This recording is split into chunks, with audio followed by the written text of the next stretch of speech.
Bismillahirrahmanirrahim.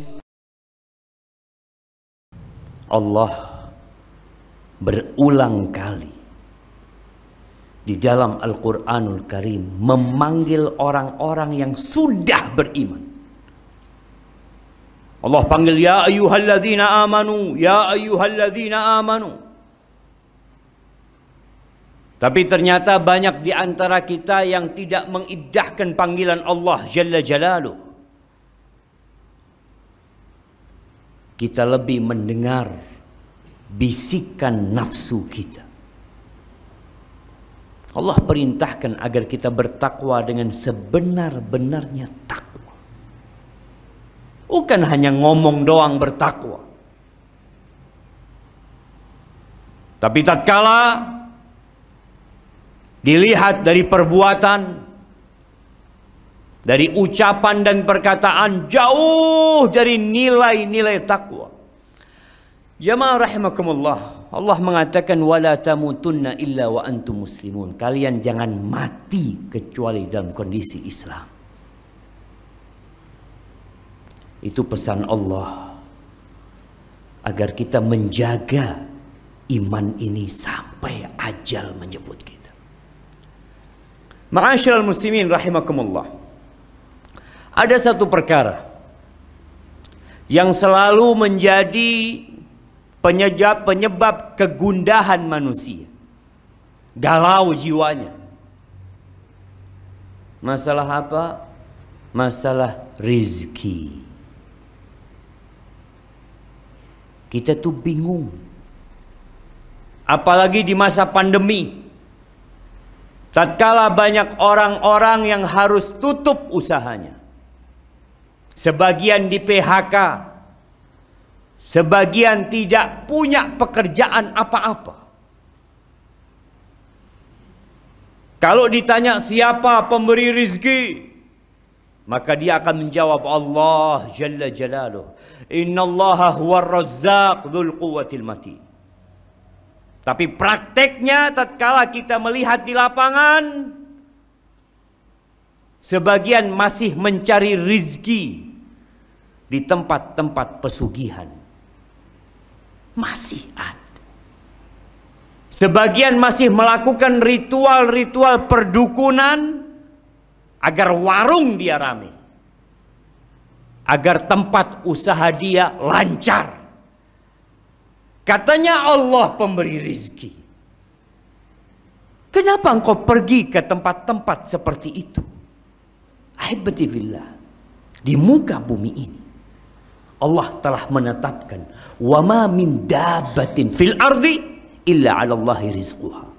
Tidak ada satupun yang melata di muka bumi ini kecuali Allah yang menanggung rizki. Kita jangan bingung. Mau di PHK, mau usaha kita harus tutup. Rizki kita bukan di kantor tempat kita kerja. Rizki kita bukan di pasar tempat kita membuka usaha. Tapi di mana rizki kita? Wa fis sama rizqukum wa ma tu'adun. Di langit sana rizki kalian.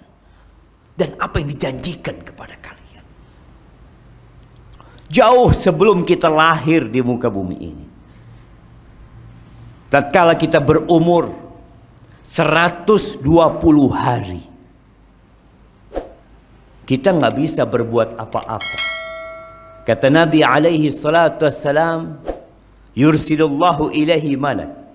Allah kirim malaikat kepada janin yang berumur 120 hari ini. Ngapain? Mencatat. Apa yang dicatat? Ajalnya. Waktu dia hidup di dunia berapa tahun? Itu dicatat. Makanya kadang-kala kita melihat anak mati lebih dulu daripada bapaknya. Kakeknya masih ada, cucunya sudah mati. Kalau kita pakai logika, yang mati duluan yang lebih tua. Tapi tidak. Ajal itu Allah yang menentukan. Dan sudah dicatat. Wa rizqahu, rizkinya dicatat. Makanya kadang-kala kita ngelihat ada orang ngelamar kerja di sana, berulang kali ngelamar nggak diterima. Bukan di sana rezeki dia. Ada orang yang berusaha untuk menjadi polisi. Dia mendaftar, dia ikut ujian, ikut tes, nggak diterima. Pegawai negeri, berapa puluh ribu yang ikut tes dan berapa yang diterima. Udah dicatat rezeki. Tugas manusia hanya berusaha. Wa syaqiyun aw sa'id. Allah juga sudah tetapkan siapa yang masuk surga dan siapa yang masuk neraka. Berkaitan dengan rizki, Rasulullah sallallahu alaihi wasallam pernah mengatakan kepada para sahabatnya, "Inna ruhal qudus nafatha fi ru'i." Sesungguhnya Jibril menghembuskan di ruhku. Dia mengatakan, "An la tamut nafs."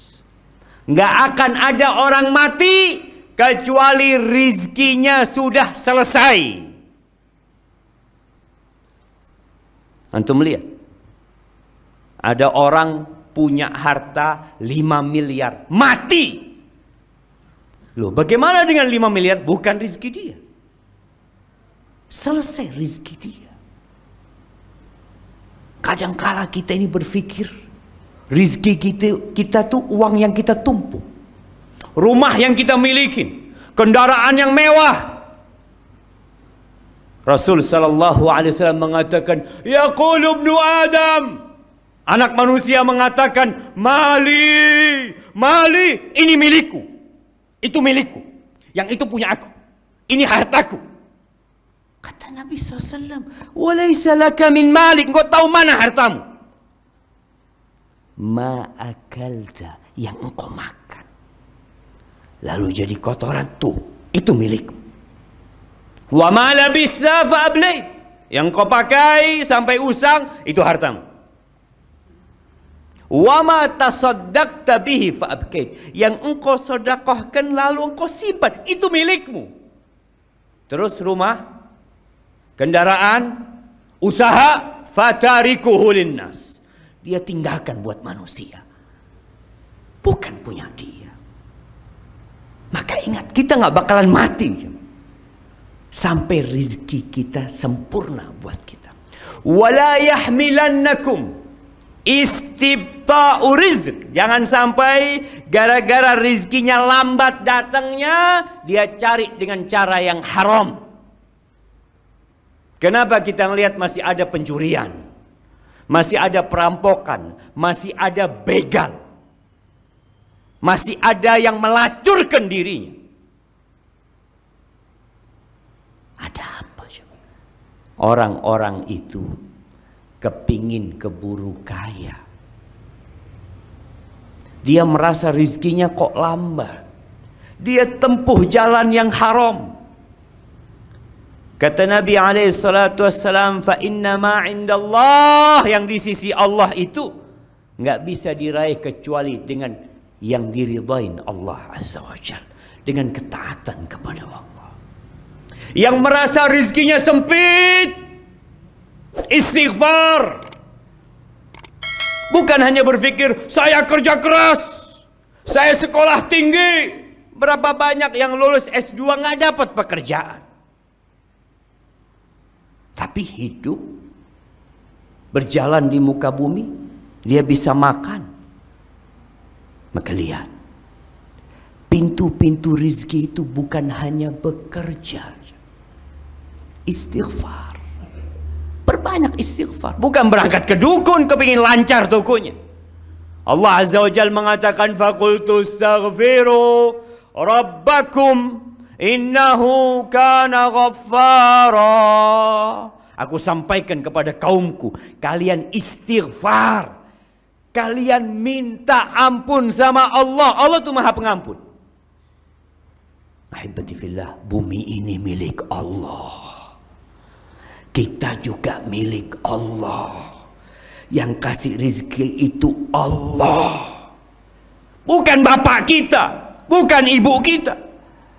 Minta ampun sama Allah. Yursilis sama alaikum midrara wa yumdidkum bi amwal wa banin wa yaj'al lakum jannatin wa yaj'al lakum anhara. Kata Allah, Allah akan berikan kepada kalian air hujan yang melimpah, yang bermanfaat buat kalian. Allah akan tambahkan buat kalian anak-anak, harta benda. Allah akan alirkan sungai buat kalian. Malakum la tarjuna lillahi waqara. Tapi kenapa kalian nggak minta sama Allah? Kita masih sibuk bekerja. Ya, bekerja. Tapi ketahuilah, banyak orang yang bekerja tapi rizkinya tetap sedikit. Dan ada orang yang kerjanya santai, rizkinya berlimpah ruah.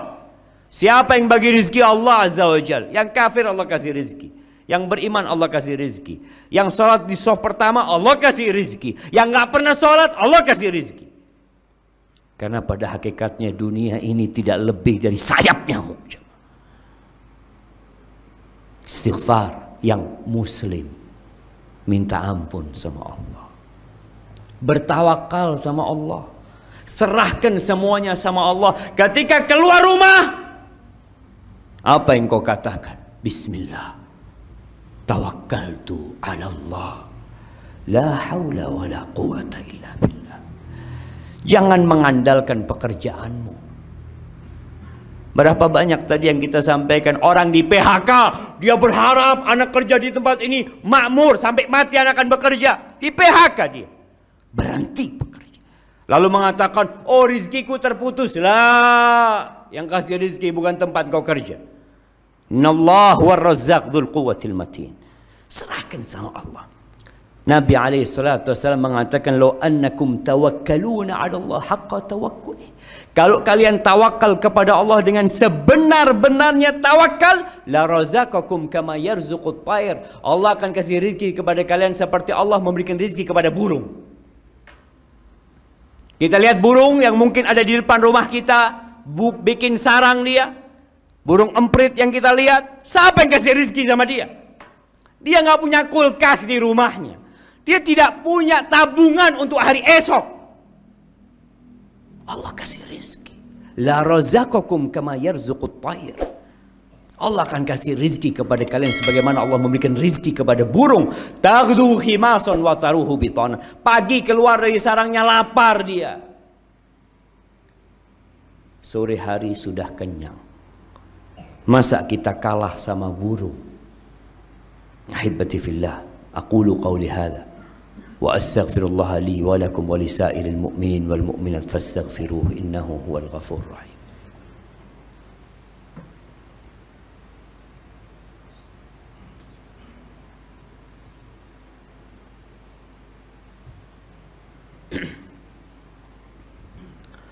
Alhamdulillahi wa kafa, wassalatu wassalamu ala nabiyil mustafa wa ala alihi wa ashabihi wa man iqtafa, amma ba'd.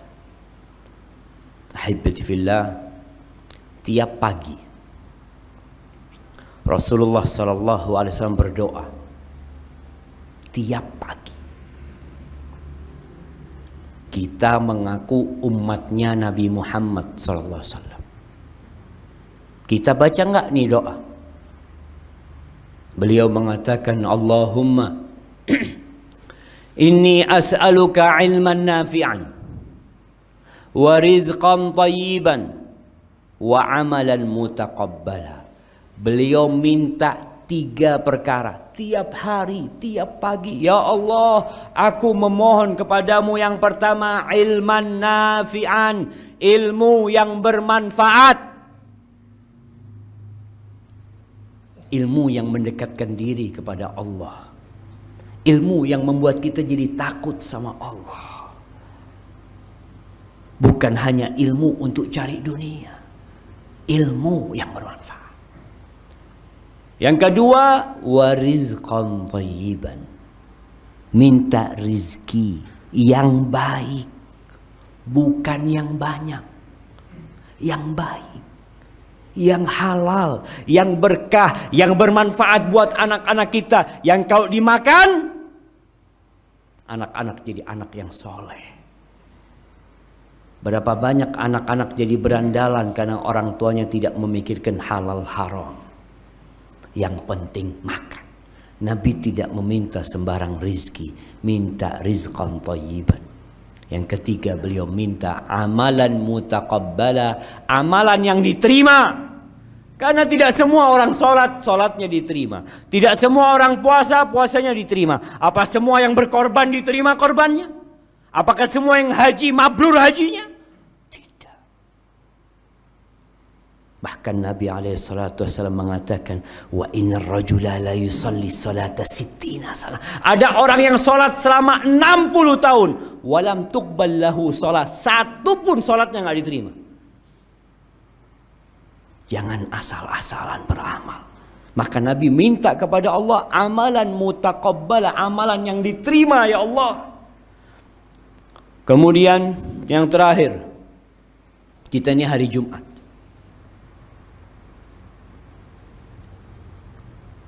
Ada surat dalam Al-Quran Karim namanya surat Jumat. Sebagian kita sampai mati nggak pernah baca surat Jumat. Sampai tua nggak pernah tahu aturan datang sholat Jumat. Allah Azza wa Jalla mengatakan, ya ayyuhalladzina amanu idza nudiya lis-salati min yaumil jumu'ah fas'au ila dzikrillah. Wahai orang-orang beriman, lagi-lagi dipanggil yang beriman. Nggak beriman tutup kupingnya. Engkau beriman dengarkan. Kalau kau orang kafir tutup kupingnya. Ini panggilan spesial. Apa kata Allah? Kalau dikumandangkan azan Jumat, segera engkau. Segera. Ana lihat masih banyak yang hadir setelah imam naik mimbar. Kemana engkau? Sibuk cari dunia? Mau dibawa kemana itu dunia? Engkau lihat kuburan manusia, nggak ada satupun yang bawa rumahnya ke sana. Allah panggil. Malaikat itu hadir ketika Jumatan. Dia mencatat orang-orang yang datang. Tapi tatkala imam sudah naik mimbar, malaikat tutup bukunya. Engkau tidak tertulis di sana. Dan terus tiap Jumat kita telat. Ada orang yang telat karena keperluan. Tapi ada orang yang telat karena meremehkan panggilan Allah Azza wa Jalla. Dipanggil komandannya nomor 1 dia. Berada paling depan. Dipanggil Allah hayya ala shalah, terakhir dia datang. Maka tolong dibaca surat Jumat. Agar kita benar-benar tahu dengan aturan Muslim dengan hari Jumat. Dan hari Jumat ini harinya bersolawat kepada Nabi alaihi salatu wassalam. Engkau mengaku umatnya Nabi, innallaha wa malaikatahu yusalluna ala Nabi. Allah bersolawat sama Nabi. Malaikat-malaikat yang gak pernah berbuat dosa solawat sama Nabi. Ya ayyuhalladzina amanu sallu alaihi wa sallimu taslima. Wahai orang-orang yang beriman, bersolawat dan bersalamlah buat Nabi Muhammad alaihi salatu wassalam. Allahumma salli wa sallim wa zid wa barik wa an'im ala sayyidina wa maulana Muhammad. Allahumma ighfir للمؤمنين والمؤمنات والمسلمين والمسلمات الأحياء منهم والأموات إنك سميع قريب مجيب الدعوات. اللهم إنا ظلمنا أنفسنا وإن لم تغفر لنا وترحمنا لنكونن من الخاسرين. ربنا لا تزغ قلوبنا بعد إذ هديتنا وهب لنا من لدنك رحمة إنك أنت الوهاب. اللهم أصلح ولي أمرنا وولاة أمور المسلمين. اللهم أصلح ولي أمرنا وولاة أمور المسلمين. ربنا آتنا في الدنيا حسنة وفي الآخرة حسنة وقنا عذاب النار. وسبحان ربك رب العزة عما يصفون وسلام على المرسلين والحمد لله رب العالمين. الحمد لله رب العالمين.